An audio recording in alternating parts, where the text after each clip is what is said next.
2.1 प्रस्तावना। ऑस्ट्रेलियाई विदेश नीति के अनेक दृष्टिकोणों में कम से कम 3 दृष्टिकोण महत्वपूर्ण हैं। अंतर्राष्ट्रीय मामलों में ऑस्ट्रेलिया की भूमिका की प्रत्येक व्यक्ति एक अलग छवि और आयाम प्रस्तुत करता है। यही नहीं, द्वितीय विश्व युद्ध की समाप्ति के बाद के 3 दशकों में जहां कुछ दृष्टिकोण अपेक्षाकृत अधिक लोकप्रिय थे, वहीं शीत युद्ध के बाद से अन्य दृष्टिकोणों की चर्चा आमतौर पर अधिक की जाती है। ऐसा प्रतीत होता है कि ऑस्ट्रेलिया शीत युद्ध की घटना से विभाजन स्थिति से वंचित हो गया है, जब सुरक्षा के मुद्दे ऑस्ट्रेलिया की विदेश नीति में हावी थे और पश्चिमी गठबंधन में उसकी स्थिति इसलिए सुविधाजनक थी क्योंकि संयुक्त राज्य अमेरिका ने उसकी सुरक्षा का जिम्मा लिया हुआ था। शीत युद्ध की समाप्ति ने इस देश के लिए अनिश्चितताएं पैदा कर दी, किंतु 1990 के दशक से अधिक महत्वपूर्ण काम हो रहा है कि आर्थिक वैश्वीकरण की और बदले विश्व के साथ कदम मिलाना। उसके बाद 11 सितंबर 2001 से ऑस्ट्रेलिया की विदेश नीति में संयुक्त राज्य अमेरिका के साथ निकटतम संबंध का एक नया आयाम जुड़ गया है। इस उम्मती अंतर्राष्ट्रीय व्यवस्था में जहां अवसर है, वहीं खतरे, पिटफॉल्स और अड़चनें कॉन्स्ट्रेंट्स भी हैं। ऑस्ट्रेलियाई विदेश नीति के अध्ययन करके पुराने दृष्टिकोणों के शीत युद्ध की समाप्ति के बाद की स्थिति और आर्थिक वैश्वीकरण की मांगों के अनुसार फिर से संशोधित किया गया है और हाल ही में आतंकवाद के खिलाफ अमेरिकी लड़ाई और पूरी दुनिया को एक नई व्यवस्था के अंदर डालने के उसके इरादे के अनुसार इसे संशोधित किया गया है। 2.2 उद्देश्य। इकाई का अध्ययन करने का पश्चात ऑस्ट्रेलियाई विदेश नीति के अध्ययन के विभिन्न दृष्टिकोणों को समझ सकेंगे। एक प्रमुख शक्ति प्रिंसिपल पावर के ढांचे के भीतर अंतर्राष्ट्रीय शक्ति तंत्र पावर सिस्टम्स में ऑस्ट्रेलिया की प्रस्तुति जो शक्ति प्रक्रिया में थी अब वह एक बड़ी शक्ति बन रही है, इसके बारे में जान सकेंगे। यह जान सकेंगे कि कैसे ऑस्ट्रेलिया ने अपनी पारंपरिक यूरोपीय संबद्धता को छोड़ना शुरू किया और स्वयं को एशियाई पहचान वाली एक एशियाई शक्ति मानने लगा।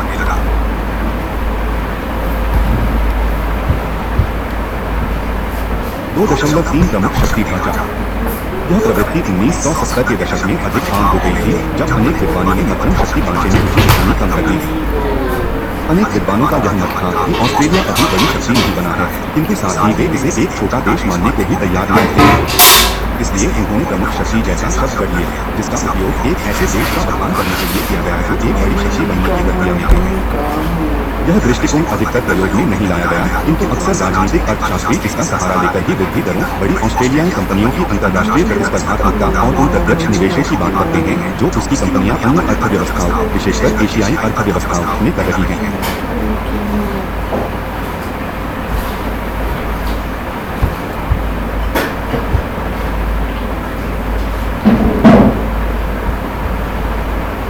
शक्ति ढांचे ने 1970 के दशक में थोड़ी बहुत लोकप्रियता हासिल कर ली थी। यह तर्क दिया गया कि कुछ अंतर्राष्ट्रीय घटनाक्रम ऑस्ट्रेलिया के लिए शुभ हैं। इनमें जो घटनाक्रम शामिल थे वे थे शीत युद्ध की गंभीरता में कमी, तनाव शैथिल्य की शुरुआत और विश्वास स्थापना, जिसमें दोनों महाशक्तियों के बीच हथियारों में कटौती के समझौते शामिल है, आर्थिक बहुध्रुवीयता, जिसकी विशेषता थी जर्मनी और जापान का उत्कर्ष, और संयुक्त राज्य अमेरिका तथा चीन के बीच धीरे धीरे सामान्य होते संबंध। इन घटनाक्रमों को अंतर्राष्ट्रीय संबंधों में महत्वपूर्ण ढांचागत रूपांतरण ट्रांसफॉर्मेशंस के दौर में एक रूप में देखा गया, जिनसे ऑस्ट्रेलिया के लिए अंतर्राष्ट्रीय सत्ता सोपान में और ऊपर जाने के नए अवसर बने हैं। विशेषकर जापान, एशियाई आर्क टाइगर अर्थव्यवस्थाएं और चीन का उत्थान उन बड़े रणनीतिक रूपांतरण अथवा बदलाव की विशेषता रही, जिनके बारे में यह विश्वास किया जाता है कि उन्होंने ऑस्ट्रेलिया को एशिया प्रशांत क्षेत्र में एक प्रमुख शक्ति के रूप में पहुंचा दिया है। ऑस्ट्रेलिया के पक्ष में सब कुछ था, विशाल आकार और भौगोलिक स्थिति, अपार और महत्वपूर्ण प्राकृतिक संसाधन, एक मजबूत निर्माण आधार और प्रौद्योगिकीय सामर्थ्य, सैन्य क्षमताएं और विकसित मानव संसाधन, और उन्होंने मिलकर ऑस्ट्रेलिया को एक अग्रणी फोरमोस्ट अथवा प्रमुख शक्ति बना दिया। पूर्व और बाद में दक्षिण पूर्व एशिया की आर्थिक और प्रौद्योगिकीय गतिशीलता ने अनेक ऑस्ट्रेलिया वासियों को क्षेत्र में एक अग्रणी भूमिका के लिए विशालतर रणनीतिक स्थान, जो स्ट्रैटेजिक स्पेस के बारे में आश्वस्त कर दिया। जैसा कि इस पाठ्यक्रम की अन्य इकाइयों में आपने पढ़ा है कि ऑस्ट्रेलिया ने 1970 के दशक से भी अपनी पारंपरिक यूरोपीय सतर्कता एंटीसीडेंट्स को छोड़ना शुरू किया था और स्वयं को एशियाई पहचान वाली एक एशियाई शक्ति मानने लगा था।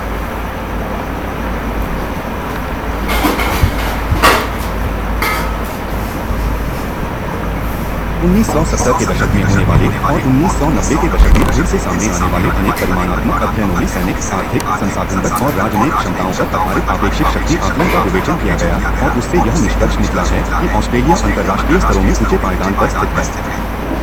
इन अध्ययनों में ऑस्ट्रेलिया को देशों के एक छोटे कुलीन ग्रुप का अंग माना गया है जो प्रमुख शक्तियों के रूप में उभरे हैं और कम से कम अपने बृहत्तर क्षेत्र में घटनाओं को प्रभावित करने का सामर्थ्य रखते हैं। यदि आवश्यक हो तो एशिया प्रशांत आर्थिक सहयोग (APEC), Asia Pacific Economic Cooperation (APEC), आर्थिक सहयोग और विकास संगठन (Organisation for Economic Cooperation and Development) (OECD) और ऑस्ट्रेलिया, न्यूजीलैंड और संयुक्त राज्य America, Australia, New Zealand and US एंड रूस की सदस्यताओं का उल्लेख प्रमुख शक्ति के दर्जे के प्रमाण स्वरूप किया जा सकता है। अपने ही राष्ट्रीय हित के लिए अंतर्राष्ट्रीय व्यवस्था में स्वाधीनतापूर्वक कार्य करने की योग्यता और कम से कम एशिया प्रशांत क्षेत्र में विशेषकर अस्थिरता के चार्ट ऑफ इंस्टेबिलिटी में घटनाक्रमों को प्रभावित करना ये दो प्रमुख तर्क हैं जो ऑस्ट्रेलिया के एक प्रमुख शक्ति होने के पक्ष में दिए जाते हैं। यहाँ यह उल्लेखनीय है कि प्रमुख शक्ति नीचा ऑस्ट्रेलियाई विदेश नीति के विशेषज्ञों के बीच किसी कारणवश अधिक लोकप्रिय नहीं रहा है और यह सब द्वितीय विश्व युद्ध के बाद की ऑस्ट्रेलियाई सरकारों के इस व्यवहार के बावजूद हुआ है कि उन्होंने या तो पश्चिमी गठबंधन के एक सदस्य के रूप में एशिया को अनुशासित करने या फिर अपने आप को एक एशियाई पहचान के भीतर एक एशियाई शक्ति के रूप में प्रस्तुत करने के लिए धारणाओं को ग्रहण किया है। यहाँ एक विवादास्पद तर्क भी दिया जा सकता है कि जॉन हॉवर्ड 1996 की रूढ़िवादी सरकार के अधीन ऑस्ट्रेलियाई विदेश नीति को आकार देने वाला शेरिफ्ता संरक्षण एशिया प्रशांत क्षेत्र में एक प्रमुख शक्ति के रूप में ऑस्ट्रेलिया की स्वधारणा के बहुत निकट है।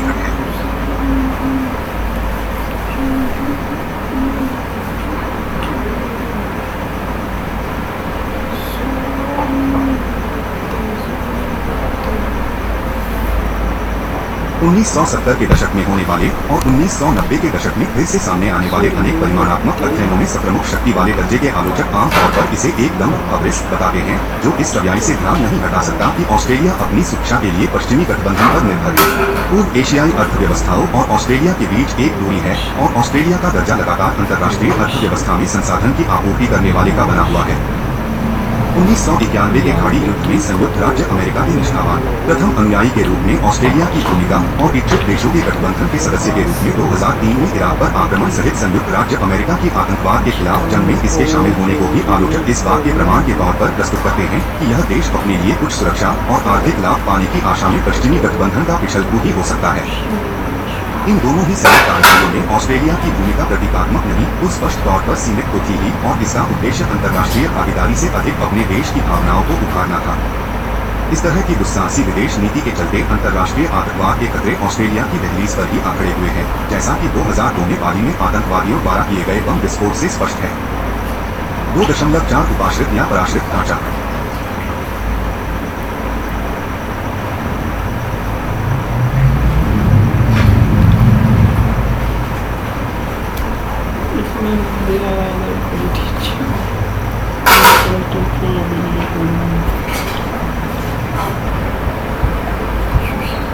वो 2.4 उपाश्रित या पराश्रित ढांचा।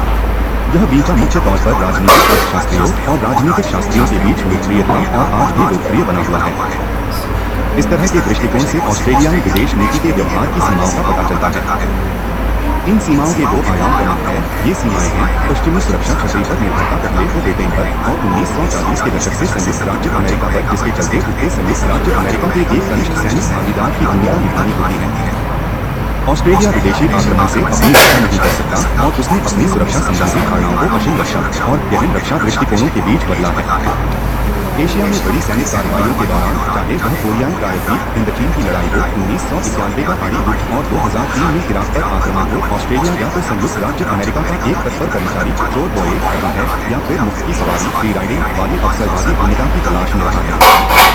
वह चाहे राष्ट्रवादी भावनाओं के लिए कितनी भी असुविधाजनक हो या फिर उससे खजाने पर कितना भी बोझ पड़ता हो, ऑस्ट्रेलिया के लिए निष्ठावान कनिष्ठ भागीदार लॉयल जूनियर पार्टनर की इस भूमिका से बचना सामर्थ्य की दृष्टि से इतना आसान नहीं है। संयुक्त राज्य अमेरिका और पश्चिमी गठबंधन के साथ संस्थागत सुरक्षा प्रबंधों से ऑस्ट्रेलिया बहुत मजबूती से बंधा हुआ है। 4 उपाश्रित या पराश्रित ढांचा। यह बीचा मुख्य तौर पर राजनीतिक अर्थशास्त्रियों और राजनीतिक शास्त्रियों के बीच लोकप्रिय था और आज भी लोकप्रिय बना हुआ है। इस तरह के दृष्टिकोण से ऑस्ट्रेलियाई विदेश नीति के व्यवहार की सीमाओं का पता चलता है। इन सीमाओं के 2 आयाम प्रमुख हैं। ये सीमाएं हैं पश्चिमी सुरक्षा छतरी पर निर्भरता पहले को ब्रिटेन पर और 1940 के दशक से संयुक्त राज्य अमेरिका पर, जिसके चलते उसे संयुक्त राज्य अमेरिका के एक कनिष्ठ सैनिक भागीदार की भूमिका निभानी होती है। ऑस्ट्रेलिया विदेशी आक्रमण से अपनी रक्षा नहीं कर सकता और उसने अपनी सुरक्षा संबंधी धारणाओं को असीम रक्षा और गहन रक्षा दृष्टिकोणों के बीच बदला है। एशिया में बड़ी सैनिक कार्रवाइयों के दौरान चाहे वह कोरियाई प्रायद्वीप या चीन की लड़ाई हो, 1991 का खाड़ी युद्ध, 2003 में इराक पर आक्रमण हो, ऑस्ट्रेलिया या फिर संयुक्त राज्य अमेरिका का एक तत्पर कर्मचारी जो बॉयड रहा है या फिर मुफ्त की सवारी फ्री राइडिंग वाली अवसरवादी भूमिका की तलाश में रहा है। वह चाहे राष्ट्रवादी भावनाओं के लिए कितनी भी असुविधाजनक हो या फिर उससे खजाने पर कितना भी बोझ पड़ता हो, ऑस्ट्रेलिया के लिए निष्ठावान कनिष्ठ भागीदार लॉयल जूनियर पार्टनर की इस भूमिका से बचना सामर्थ्य की दृष्टि से इतना आसान नहीं है। संयुक्त राज्य अमेरिका और पश्चिमी गठबंधन के साथ संस्थागत सुरक्षा प्रबंधों से ऑस्ट्रेलिया बहुत मजबूती से बना हुआ है।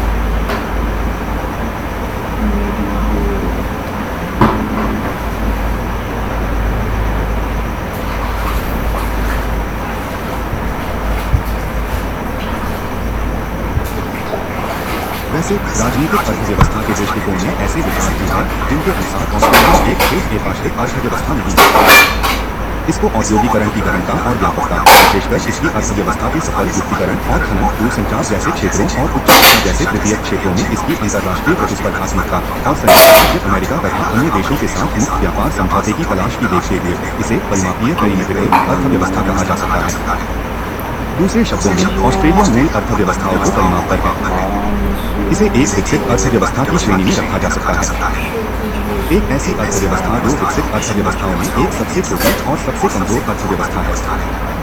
2.5 मध्यम शक्ति ढांचा। द्वितीय विश्व युद्ध के बाद ऑस्ट्रेलियाई विदेश नीति को देखने का यह एक प्रमुख तरीका था। 1970 और 1980 के दशकों में ऑस्ट्रेलियाई विदेश नीति के अध्ययन के एक अधिक वांछित मानने के तौर पर इसमें कुछ गिरावट आई, किंतु 1990 के दशक में इसकी जबरदस्त वापसी हुई। अन्य दो की तुलना में मध्यम शक्ति ढांचा अपेक्षाकृत अधिक टिकाऊ साबित हुआ है और ऑस्ट्रेलिया के नीति निर्माण गलियारों और विदेश नीति के दस्तावेजों में इसका अक्सर उल्लेख किया गया है।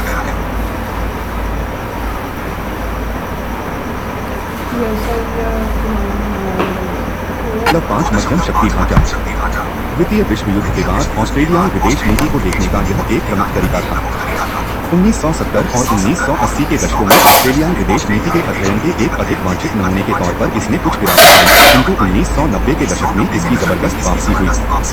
अन्य दो की तुलना में मध्यम शक्ति ढांचा अपेक्षाकृत अधिक टिकाऊ साबित हुआ है और ऑस्ट्रेलिया के नीति निर्माण गलियारों और विदेश नीति के दस्तावेजों में इसका अक्सर उल्लेख किया गया है। इस ढांचे के निर्माण की शुरुआत द्वितीय विश्व युद्ध के बाद तब हो गई थी जब ऑस्ट्रेलिया ने विशेषकर एशिया में अपने संबंधों का और अंतर्राष्ट्रीय संगठनों में अपनी भूमिका का जायजा लेना शुरू किया। यह अत्यधिक लचीला साबित हुआ है और ऑस्ट्रेलियाई विदेश नीति के उलटफेरों के बावजूद मजबूती से बना हुआ है। मध्यम शक्ति ढांचे ने 1970 के दशक की लेबर सरकारों के दौरान और 1990 के दशक के प्रारंभ में पॉल कीटिंग की सरकार के दौरान तो और भी विशेष महत्व प्राप्त कर लिया था। नेशनल कंजर्वेटिव सरकारों के अधीन विपरीत आख्यान के बावजूद ऑस्ट्रेलियाई विदेश नीति ने अनेक बार मध्यम शक्ति का रास्ता अपनाया है। एक बिचौलिया इन बिटवीन देश के रूप में एक मध्यम शक्ति का विचार ऑस्ट्रेलिया को अधिक बड़े सुविधा क्षेत्र में ला खड़ा करता है और उसे यह अवसर प्रदान करता है कि वह इस बात का अधिक व्यावहारिक तरह से आकलन कर सके कि वह अंतर्राष्ट्रीय व्यवस्था में क्या कर सकता है और क्या नहीं। मध्य में होने का मतलब होता है सतर्क होना। यह देश न तो इतनी आसानी से बसने आने वाला है और न ही अंतर्राष्ट्रीय संबंधों की शक्ति संबंधी कठोर वास्तविकताओं से इसका पाला पड़ा है।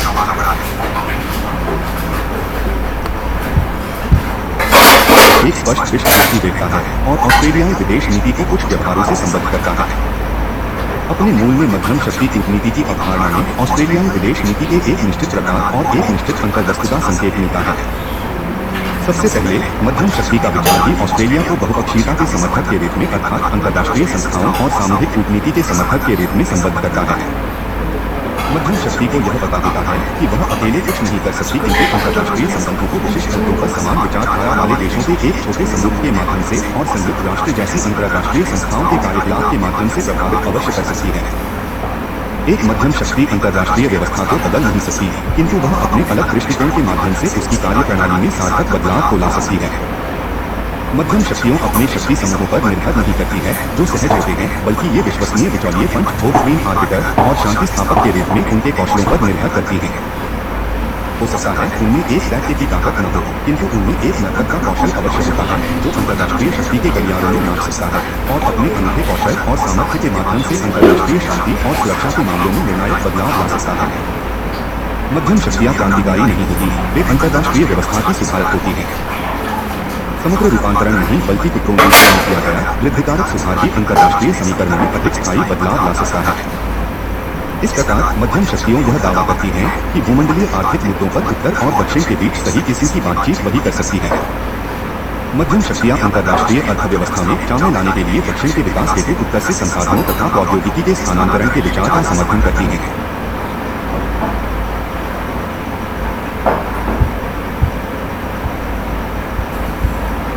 मध्यम शक्तियां क्रांतिकारी नहीं होती, वे अंतर्राष्ट्रीय व्यवस्था की सुधारक होती हैं। समग्र रूपांतरण नहीं बल्कि टुकड़ों में किया गया वृद्धिकारक सुधार ही अंतर्राष्ट्रीय समीकरणों में अधिक स्थायी बदलाव ला सकता है। इस प्रकार मध्यम शक्तियों यह दावा करती हैं कि भूमंडलीय आर्थिक मुद्दों पर उत्तर और दक्षिण के बीच सही किस्म की बातचीत वही कर सकती है। मध्यम शक्तियां अंतर्राष्ट्रीय अर्थव्यवस्था में शामिल लाने के लिए दक्षिण के विकास हेतु उत्तर से संसाधनों तथा प्रौद्योगिकी के स्थानांतरण के विचार का समर्थन करती हैं।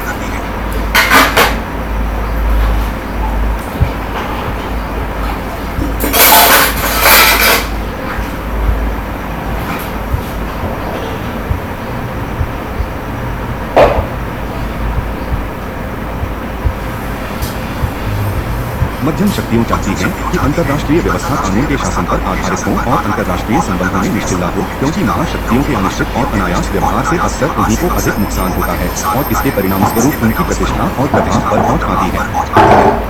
वे यह समझ जाती हैं कि महाशक्तियों मनमाना व्यवहार कर सकती है और बल प्रयोग का भी सहारा ले सकती है। ऐसे में सबसे अच्छा तरीका यही है कि महाशक्तियों को अंतर्राष्ट्रीय नियमों और संस्थाओं से बांध दिया जाए।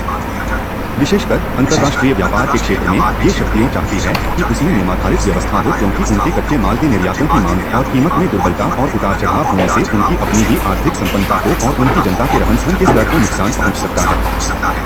मध्यम शक्तियों का काम करने का अपना अलग तरीका होता है। वे अंतर्राष्ट्रीय संबंधों में सर्वसम्मति बनाती है और समझौते करती है। अंतर्राष्ट्रीय संबंधों में विश्वसनीयता और प्रतिष्ठा के ऊंचे स्तर से उन्हें विशेषकर मध्यस्थ पंच और सर्वसम्मति बनाने वाले की भूमिका निभाने में मदद मिलती है। संक्षेप में मध्यम शक्तियों को छोटी दी सभी शक्तियां समान रूप में अच्छे अंतर्राष्ट्रीय नागरिक मानती हैं। वे बुनियादी तौर पर अंतर्राष्ट्रीयतावादी जो अपनी स्वयं के राष्ट्रीय संपूर्ण नहीं बल्कि अंतर्राष्ट्रीय संदर्भ में परिभाषित करती हैं। बता दे उनका अपना राष्ट्रीय अंतर्राष्ट्रीय नियमों और संस्थाओं द्वारा प्रवर्तित अंतर्राष्ट्रीय और सामाजिक सुरक्षा में हिस्सा है। सुबह बना लिए सब खिचड़ी खा ली। शक्तियों कभी कभी परोपकार और परमार्थ के ऊंचे आदर्शों द्वारा निर्देशित होने का दावा भी करती हैं। ना भाई कोई दिक्कत हो में काम करती है तो मुंह पर सभी मध्यम शक्तियों का व्यवहार एक जैसा नहीं होता। हर समय वे अच्छी अंतर्राष्ट्रीय नागरिक नहीं होती। अक्सर मध्यम शक्तियां अंतर्राष्ट्रीय संबंधों के क्षेत्र में अक्सर वादियों जैसा व्यवहार करती हैं। जैसा कि हम उपयुक्त विवेचन में देख रहे हैं, अक्सर उनसे महाशक्तियों पर अनुमानी बनाकर उनकी निंदा की जाती है। उन्हें तटस्थ बताया जाता है, जो अंतर्राष्ट्रीय संकट के समय महाशक्तियों के साथ मिल जाती है। उन पर पाखंड और आत्मवंचना का आरोप लगाया जा रहा है। ऑस्ट्रेलिया अपने अस्थिरता के चाह में पूर्वी तिमोर, सोलोमन द्वीप समूह और अन्य छोटे देशों में सैनिक हस्तक्षेप को लेकर बहुत उत्साही रहा है।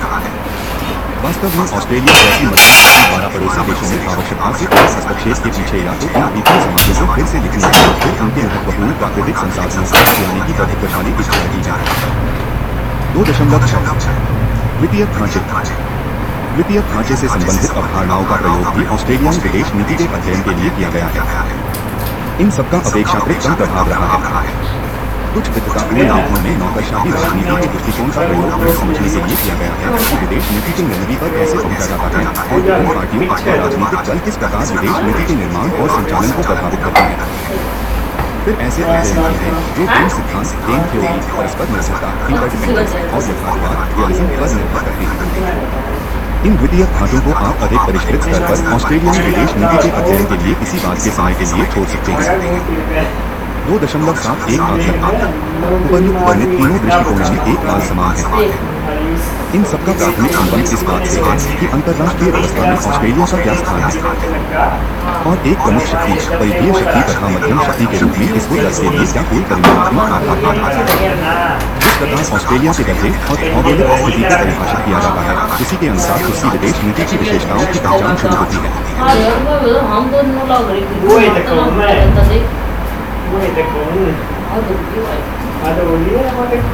मेरी मतलब डाल मिल रही है 40-50 के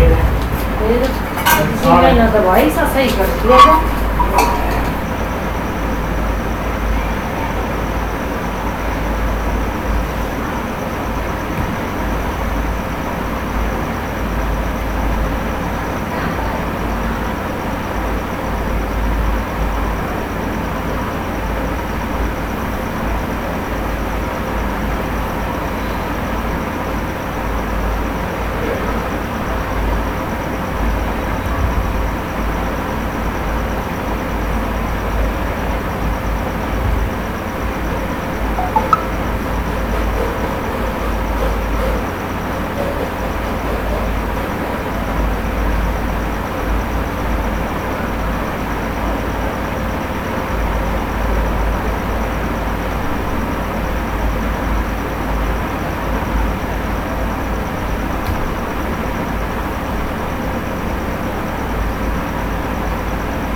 2.71 आकलन।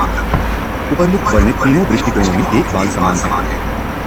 इन सबका प्राथमिक संबंध इस बात से है कि अंतर्राष्ट्रीय व्यवस्था में ऑस्ट्रेलिया का क्या स्थान है और एक प्रमुख शक्ति, परिधीय शक्ति तथा मध्यम शक्ति के रूप में इसको दर्ज के लिए क्या कोई परिमाणात्मक आधार है। जिस प्रकार ऑस्ट्रेलिया के दर्जे और भौगोलिक स्थिति को परिभाषित किया जाता है, उसी के अनुसार उसकी विदेश नीति की विशेषताओं की पहचान शुरू होती है। यही नहीं, यह भी तर्क दिया जाता है कि मध्यम शक्ति की विशेषताएं सभी स्वयंभू सेल्फ मध्यम शक्तियों में नहीं होती हैं। इसके अतिरिक्त मध्यस्थता और शांति स्थापना जैसी विशेषताएं हो सकती हैं। अच्छे अंतर्राष्ट्रीय नागरिक के रूप में मध्यम शक्तियों के पक्ष की खूब आलोचना हुई है। वियतनाम युद्ध और संयुक्त राज्य अमेरिका के नेतृत्व में अन्य अनेक सैन्य अभियानों में ऑस्ट्रेलिया की भागीदारी के कारण एक अच्छे अंतर्राष्ट्रीय नागरिक के रूप में ऑस्ट्रेलिया की छवि पर विश्वास नहीं किया जाता।